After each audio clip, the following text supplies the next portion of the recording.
Welcome from the Music City Center, Nashville, Tennessee.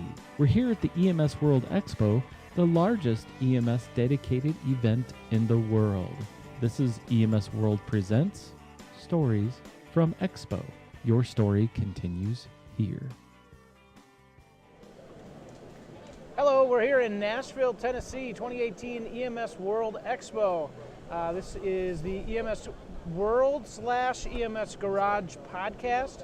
Kind of doing a teaming up this year. I'm Aaron, and this is Dick Blanchet and Chris Tremblay.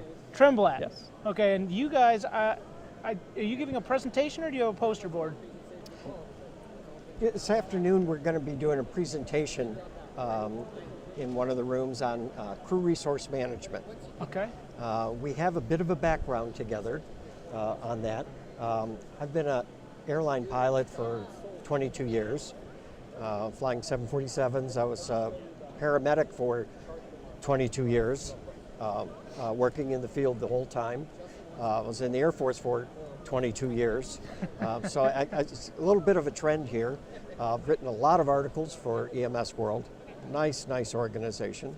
Ran into Chris, and I'll let Chris introduce himself because he has some similar experience. For sure. So my name is Chris Tremblay, and I, much like Dick, have a background in aviation, not quite as extensive as his, but I've been a flight instructor and a pilot for about 14 years now, flying primarily business aviation type of flights, whether it be charter or teaching as well. But my full-time career now is a paramedic and also in safety and education with my department. So that's how we tie in and implement crew resource management topic together. Okay. If you're kind of watching this for crew resource management, CRM, just to give you a background, that started in aviation. There was a series of bad accidents, and as in the aviation industry, we take a look and say, what went wrong? How can we make it better? And in that respect, they did. They came up with originally cockpit resource management, and then it changed to crew resource management because it was more than just outside the cockpit. About 12 years ago, I wrote one of the first articles, if not the first article, on crew resource management for EMS. The same things apply. An emergency in an airplane going 500 miles an hour is no different from an emergency in the back of an ambulance. You have a limited number of people, you have different rank structures, you have some possible bad outcomes, the patient could go sour, things like that, and the communication between the two people is just critical. And Chris? I would agree with that. Much like everything in EMS, our safety and our crew safety is always priority, as well in aviation as well. But patient care, there's a lot of things that trickle into that as far as patient safety. One of the key elements of crew resource management is the elimination of hierarchy and opening the communication channels amongst all of the crew, and that's from external and internal threats within our operational environment, but also the patient care environment as well. So it gives you some easy tools that you can absolutely bring into EMS and into your regular life on a daily basis. So okay. And so you're saying, did I hear you right? You said eliminate the hierarchy? Eliminate the hierarchy when it comes to safety. Okay, yes. Not as an operational hierarchy when you would think NIMS, no, but right. when it comes to safety and how we might see a threat that others don't or have their back turned. So that would be something similar, even if you wanted to extend that to patient safety. If a EMT noticed a bad-looking rhythm on the monitor, they're maybe not trained to know what it means, but they know it's bad. They say, hey, look over here. And here's the exact situation when the lowly EMT sees something that's wrong, but he's surrounded by these senior MDs and paramedics and nurses, and yet he just noticed that the patient's a diabetic and nobody's ever done a blood glucose check. So this is where he intervenes, and we advocate 4 steps. Okay. And it's to first of all say, Aaron, I'm concerned about something that we may not have done. So I've called you by name, I've gotten your attention, and I'm going to make a statement of what's wrong. He said, I saw that he's got a diabetic history. I don't think we've ever done a blood glucose check. What do you think? Now, it takes courage to make that interruption to that really high-ranking doctor, but that's the secret of CRM. And also for that senior person, that he's willing to stop for a moment and listen and say, what do you have? You know, he's a diabetic. Well, no wonder he's not coming out of cardiac arrest. Oh, he has a blood sugar of 18. Sure. Let's, anybody got any other ideas? So those kinds of things. What else would you? Another area that we see this in, one of our examples today in our lecture, to give a little bit of a secret, secret away, but is medication administration. A lot of times something as simple as perhaps your morphine came packaged differently now, or maybe it didn't, whichever way you look at it, but if the EMT notices something out of place, something that doesn't look right as it may have been in the past, for them to have the ability, without fear of repercussion or knowing that they may be listened to say, hey Dick, I believe that morphine vial is actually fentanyl, or maybe you have ketamine in your hand. Before we go ahead and push that medication. That's another area. So you can really illustrate many examples, and even ourselves can think of all the times where perhaps you started a carry down and noticed the straps weren't buckled, but you were too afraid to maybe speak up as your first day on the job, something similar to that. So I think our goal of our lecture is to get that transparency, that there should be buy-in to this topic, and teach you the simple skills to how to organized way to interject and stop the unsafe environment. Okay.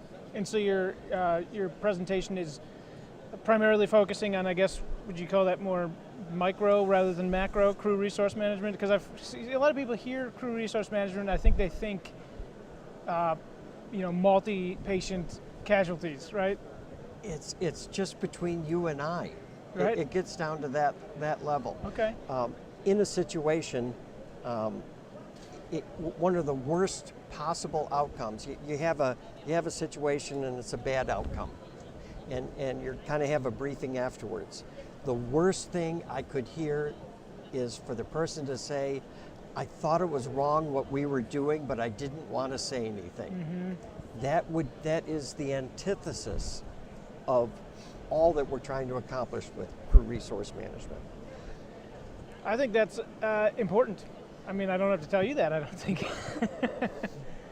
And many of us, I bet you a lot of us listening to the radio right now is going to say, yeah, I think I've heard that, and I think I've said that a time or two. Absolutely. How can I never do that? Never do that again. I actually, that specific instance happened to me when my EMT partner noticed, hey, and I was going to have this guy walk, and he's like, no, something changed here, and I was like, oh, yeah, don't walk, don't, and that's important to put your, fear and your pride aside, I guess, because that's kind Absolutely. are those the two driving forces? It takes courage. Sometimes to say, guys, wait, I need to say something. Let's work on that problem, and it may not be a problem, but we need to resolve it. Right. On that. What's that? It was this is going to sound really nerdy, but I think that was, what is it? I think it was Harry Potter. End of the thing. They're giving the awards, are giving points out, and it says, it takes a lot of courage to stand up to your enemy, but it takes a lot more courage to stand up to your friends, which I think is a very poignant thing, and especially because you're mostly working with your friends. You don't want to tick them off. Right. So I think that sounds like a very interesting and meaningful presentation. Now, something else I'd like to point out is that over the years, a lot of people have heard of different management styles.